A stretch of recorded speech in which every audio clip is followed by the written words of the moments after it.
বলছে আইপ্যাক, এখন বলছে এবি।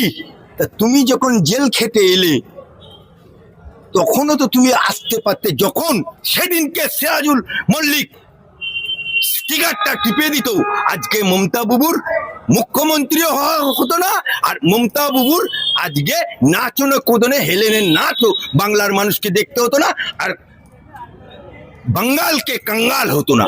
मेरा हाई कोर्ट इतना जोर से थप्पड़ मारा जो आज खुद तीन एटे अपनी गलो पाए हेटे कंठस्वर प्रकाश करते। आज गे এবি পন্থী বা মমতাপন্থী দল মানে তাদের সংগঠন ছেড়ে এখন ঋতব্রতপন্থী হয়ে গেল।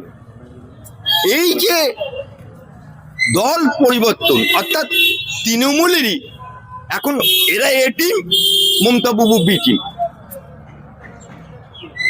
মানে সুব্রত মুখার্জি প্রয়াত, তিনি একটা শ্লোক বলেছিলেন মমতা ব্যানার্জির বিরুদ্ধে, পার্টিকুলার মমতা ব্যানার্জির বিরুদ্ধে, যে ওপরটা সবুজ, ওপরটা সবুজ আর কাটলে গেরুয়া, অর্থাৎ কুমড়ো। এখন মদনা এতদিন ছিল সবুজ, হয়ে গেল ঋতব্রতের কুমড়োর মতো গেরুয়া তৃণমূল। এখন কেউ কেউ বলবে বালিশ চাটা তৃণমূল, কিন্তু বিরোধী দলনীতি হিসাবে আমার হাইকোর্ট এবং বিধানসভা অ্যাজ এ বিধায়ক হিসাবে, টোটাল বিধায়ক হিসাবে, তৃণমূল বিধায়ক হিসাবে বিরোধী দলনেতার স্বীকৃতি পেয়েছে। এবং যে 21শে জুলাই কংগ্রেসের ছিল, যেটাকে মমতা ব্যানার্জি হাইজ্যাক করে আমাকেও দেশ বানিয়ে ফেলেছিল, আমাকেও শহীদ দিবস 21শে জুলাই, যে 21শে জুলাই গান গেয়েছিল, একটা বক্তা হিসাবে প্রথম আবির্ভাব হয়েছিল রাজন্না হালদার, যে চপকে চপকে গूंज उठेगा अभिषेक दादा को नारा लगेगा ममता दीदी को नारा लगेगा। ও রাজন্না আজ আর নেই।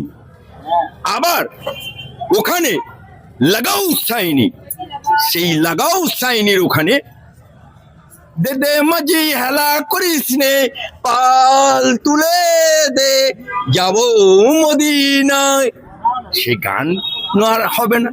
সুতরাং ওই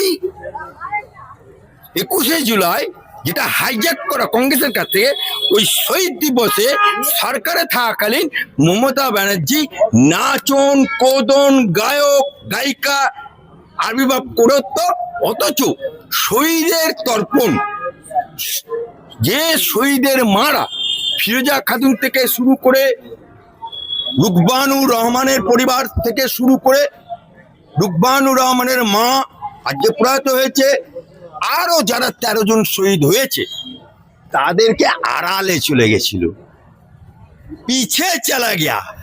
আর সব থেকে দুঃখের বিষয়, সব থেকে করুণের বিষয়, মমতা ব্যানার্জির ক্যারেক্টারের বিষয়, যে 21শে জুলাই ছিল যুব কংগ্রেসের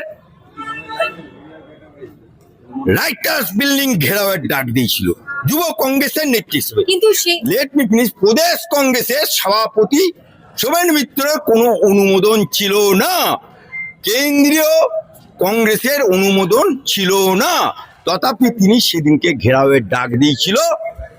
সেই জন্য বামফ্রন্ট সরকার ওই পরিকল্পনাটা বুঝে পেয়ে গেছে যে মমতা ব্যানার্জি এখানে একটা অঘটন ঘটাতে চাইছে, সরকারি সম্পত্তি লুটপাট করতে চাইছে, ঘেরাওয়ের নাম করে তর্জন গর্জন করতে আসছে। তাই সেদিনকে প্রথম ডাইরেকশন দিয়েছিল মমতা ব্যানার্জিকে খালাস করে দাও, বামপন সরকার কিন্তু এটা অর্ডার ছিল, সেই অর্ডারটা সুপিরিয়র অফিসার দায়িত্ব দিয়েছিল খালাস করার সিরাজুল মল্লিক, কিন্তু সিরাজুল মল্লিক সেই অর্ডারটা পালন করেনি, উল্টে বন্দুকটা নামিয়ে দিয়েছিল বলে সিরাজুল মল্লিককে ওই রাতেই চাকরি থেকে বরখাস্ত হয়েছিল। কিন্তু সিরাজুল মল্লিক ভেবেছিল যে বামপন সরকার আমাকে চাকরি থেকে বিতাড়িত করেছে মমতা ব্যানার্জির জীবন বাঁচানোর জন্য। সেই সিরাজুল মল্লিক বহুত আশা করে, বুক ভরে আশা নিয়ে ওই মমতা ব্যানার্জির কাছে গেছিল, কিন্তু 15 বছর ক্ষমতায় থাকাকালীন এই নিমক খারাপ মুখ্যমন্ত্রী, এই মির্জাপুর মুখ্যমন্ত্রী, এই ডাইনি মুখ্যমন্ত্রী, এই অভয় হত্যাকাণ্ডের মুখ্যমন্ত্রী, তামান্না হত্যাকারী মুখ্যমন্ত্রী ওই সিরাজুল ইসলামকে মন্ডলকে মুসলমান তাকে চাকরি ফেরত দেয়নি। আজও সিরাজুল মল্লিক চাকরি থেকে বহিষ্কৃত আছে। তাই আমার সিএম শুভেন্দু অধিকারীকে বলছি, সবকা সাথ সবকা বিকাশের সরকার। প্রকৃত যদি সেদিনকে সিরাজুল মল্লিক স্টিকারটা টিপে দিত, আজকে মমতা বুবুর মুখ্যমন্ত্রীও হওয়া হতো না, আর মমতা বুবুর আজকে নাচনে কোদনে হেলেনের নাচও বাংলার মানুষকে দেখতে হতো না, আর বাঙ্গালকে কাঙ্গাল হতো না। তাই সিরাজুল মল্লিক একটি মুসলমান পরিবার, তার পরিবারকে মমতা ব্যানার্জি বঞ্চিত করেছে, সিরাজুল মন্ডলের পরিবারের সাথে গাদ্দারি করেছে, নিমক খারামি করেছে। তাই চাকরি ফিরিয়ে দেবার জন্য আমি বর্তমানে সিএম শুভেন্দু অধিকারীর কাছে দরবার বলার কিছু অবকাশ নাই। পুলিশ বিজেপির দলদাসের ভূমিকায় অবতীর্ণ হয়েছে।